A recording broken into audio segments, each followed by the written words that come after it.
दोस्तों, हमारा भविष्य पहले से ही लिखा होता है, ऐसा कई लोग मानते हैं अथवा कई लोग इस बात को पूर्ण रूप से नकार देते हैं। यह प्रश्न हमेशा से ही बहस का विषय बना रहता है। कहा जाता है कि जैसा हम इस जन्म में करते हैं, वैसा परिणाम हमें अगले जन्म में मिलता है, जो कि कुछ हद तक यह बात सही भी है। आज की इस वीडियो में हम इसी विषय पर गहराई से चिंतन करेंगे और असल बात जानने की कोशिश करेंगे।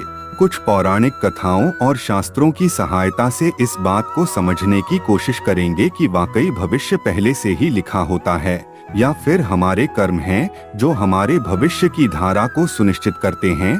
तो चलिए शुरू करते हैं आज का यह टॉपिक। दोस्तों, कृष्ण कथा में हम देखते हैं कि आकाशवाणी हुई थी कि देवकी का 8वां पुत्र कंस का वध करेगा, लेकिन कंस ने यह बात सुनकर कहा कि वह मेरा वध तो तब करेगा जब मैं उसको उत्पन्न होने दूंगा। इस सोच के साथ जब भी देवकी के कोई बच्चा जन्म लेता तो कंस वहां आकर उसके जन्म से कुछ घंटों के भीतर ही मौत की नींद सुला देता था।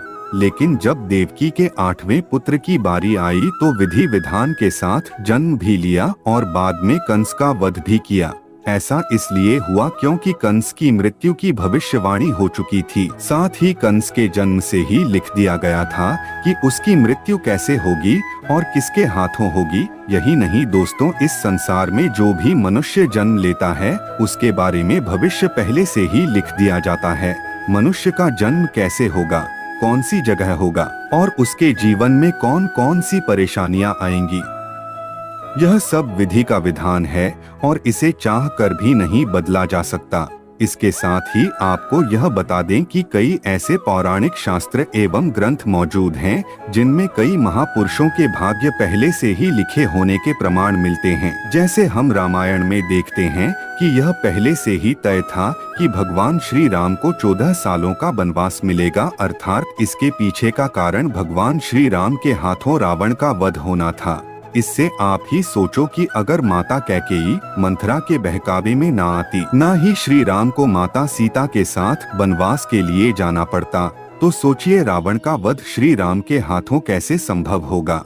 यह सब कैसे होना था, यह सब पहले से लिखा जा चुका था, जिससे कि यह सभी के सुमेल से संभव हो पाया। इसी तरह हर एक प्राणी का भाग्य लिखा जा चुका है। हम सब नाटक के छोटे से पात्र हैं जिनका किसी न किसी उद्देश्य के चलते इस संसार में जन्म हुआ है। लेकिन यह बात भी गलत नहीं है कि आपकी किस्मत आपके कर्मों पर आधारित है। वह कहावत तो आपने सुनी ही होगी कि जैसा बोओगे वैसा पाओगे। अगर आप अच्छे और पुण्य के काम करते हैं तो आपके साथ सदैव अच्छा ही होगा, लेकिन अगर आपने जीवन में हमेशा बुरे काम किए हैं तो ज्यादातर संभावना है कि आपको उसका दुष्प्रभाव इसी जन्म में देखने को मिल जाएगा। अर्थात आपने अगर बबूल रूपी बुरे कर्म किए हैं तो आपको आम के फल कैसे मिल जाएंगे। इसलिए हमारे शास्त्रों में हमेशा धर्म और पुण्य के कर्म करने की प्रेरणा दी गई है, क्योंकि यही वह रास्ता है जो हमें इस जन्म मरण के चक्कर से बाहर निकाल सकता है। वरना बुरे कर्म करने वालों को तो भगवान के चरणों में भी स्थान नहीं मिलता।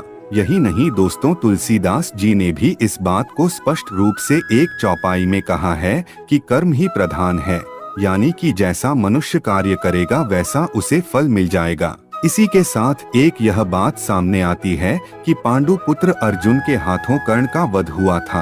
अर्जुन ने कहा कि माधव मेरे हाथ कांप रहे थे, और ये क्या, आपने मेरे अपने ही श्रेष्ठ का वध मेरे हाथों लिख दिया, ये कैसा भाग्य है।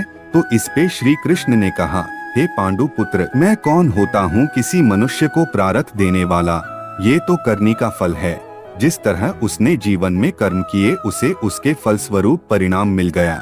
और हाँ, जीवन में किस स्तर पर फूल मिलेंगे या कांटे यह मनुष्य खुद कर्मों के द्वारा तय करता है। श्री कृष्ण ने कहा, तुमने अधर्म के विरोध में स्वर उठाया और धर्म का रास्ता चुना, जबकि कर्ण ने अधर्म का रास्ता। तो ऐसे में मैं क्या कर सकता था, लेकिन फिर भी मैंने उन्हें कई विकल्प दिए, परंतु उसने हर बार दुर्योधन और उसकी मित्रता को आवश्यक समझा। भागवत गीता के इस अध्याय में हमें यह सीखने को मिलता है कि भगवान हमें कुछ अवसर जरूर देता है, जिससे कि हम अपने किए गए बुरे कर्मों का पश्चाताप करके सही राह पर आ सकते हैं। अंत में यही कहना चाहूँगा कि अवश्य ही हमारा भविष्य लिखा जा चुका है, लेकिन कर्मों के आधार पर ही हमें फल मिलता है।